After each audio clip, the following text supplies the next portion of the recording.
Bada boom, bada boom. I got a new mic. Good morning, it's Monday, and whether you're remote working or remote learning, today I'm going to bring you some of the top, most well-written and quirky fantasy manhwa on villain and side characters that I found.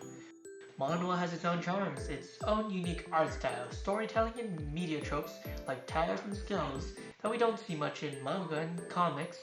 I'm very sure many of you Korean web novel followers know this masterpiece, Omniscient Reader's Viewpoint. Although that manhwa has just started, it is highly regarded in the Korean manhwa community.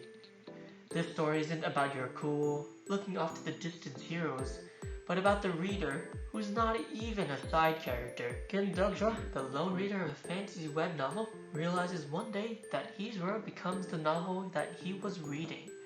Just a wimpy, ordinary, introverted office worker in the past, he now has to survive in this new apocalyptic world driven by scenarios, monsters, and gods. Did I mention gods and scenarios? Some of you are familiar with quests and the setting where the gods continue to exist today. If you didn't know, it's quite a well-known Korean storytelling trope. Well, Kim Deok-ja, weak in his own right as a office worker, has to gather hidden pieces to become stronger. Of course, he's not the only one who knows these hidden pieces. With clairvoyance, apostles to gods, and returners in the race to become strong as well. It's a race against time for this wimpy side character. Now for our next recommendation, death is the only ending for the Villainess. Definitely an interesting new corner for the Villainess genre, where they take the lore and game mechanics of Dixon to the extreme. Here, the Villainess Penelope Eckhart, of course, inhabited by a college girl who played the game, is restricted to options from the game. She can't make her own decisions, but has to choose the ones that the game gives her. This Villainess escapes doom when every other option is death. Reincarnated as the Trash Count. Now this one is definitely worth a read, not only for its amazing art, but also for its cocky and selfish main character.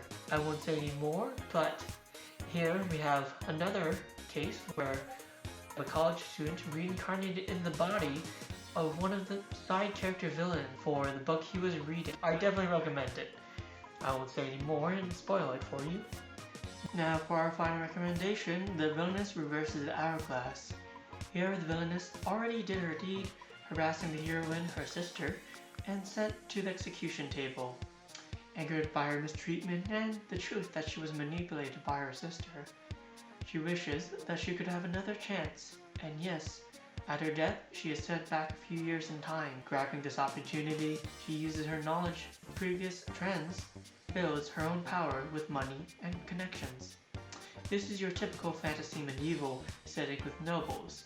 The art is great, and the vibe just stuck with me, so that's why I'm recommending it. Now I said I would give 4, but I'm throwing a freebie. FFF Class Trash Hero.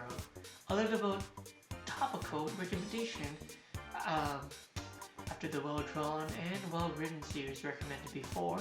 FF Class is a fun satire on the fantasy hero genre and tropes, bring you a cynical, edgy main character to save the world. He's chaotic evil, doing anything to defeat the Demon Lord and to go back home. It's definitely a hilarious read packed full of clever writing and absurd storytelling. The reason why I'm recommending this is the hero takes some decisions that disregard evil and good, that it can be argued that he is a villain in his own right.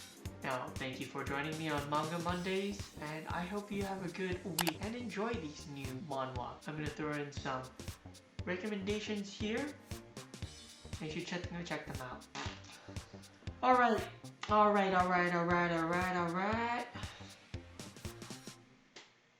Thanks for watching. I want to see you next week on Manga Mondays. Drop a like. Please subscribe so I know I should make more of this content. Sorry for my I'm kind of shy about this. And I hope to see you soon.